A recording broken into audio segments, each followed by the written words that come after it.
বাংলাদেশ ও ভারতের সীমান্তরক্ষী বাহিনীর পারস্পরিক সৌহার্দ্য ও সীমান্ত পরিস্থিতি স্বাভাবিক রাখার লক্ষ্যে চুয়াডাঙ্গা ব্যাটালিয়ন বিজিবি ৬ ও ভারতের ১৬১ বিএসএফ ব্যাটালিয়নের মধ্যে ব্যাটালিয়ন কমান্ডার পর্যায়ের পতাকা বৈঠক অনুষ্ঠিত হয়েছে।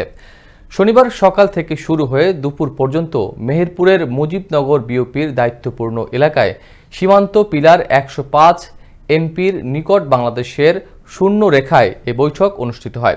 বিজিবির পক্ষে চুয়াডাঙ্গা ব্যাটালিয়ন বিজিবি ৬ এর অধিনায়ক লেফটেন্যান্ট কর্নেল নাজমুল হাসান ও স্টাফ অফিসার সহ মোট ১০ জন উপস্থিত ছিলেন।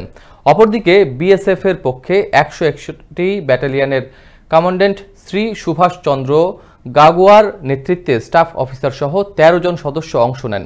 বৈঠকের সৌহার্দ্যপূর্ণ পরিবেশে সীমান্তের সার্বিক পরিস্থিতি, সীমান্ত হত্যা বন্ধ, মানব পাচার রোধ, অবৈধভাবে বাংলাদেশি নাগরিক পুশিন বন্ধ, মাদক চোরাচালান প্রতিরোধ এবং উভয় দেশের সীমান্তে শান্তিপূর্ণ পরিবেশ বজায় রাখা সহ বিভিন্ন বিষয়ে আলোচনা করা হয়।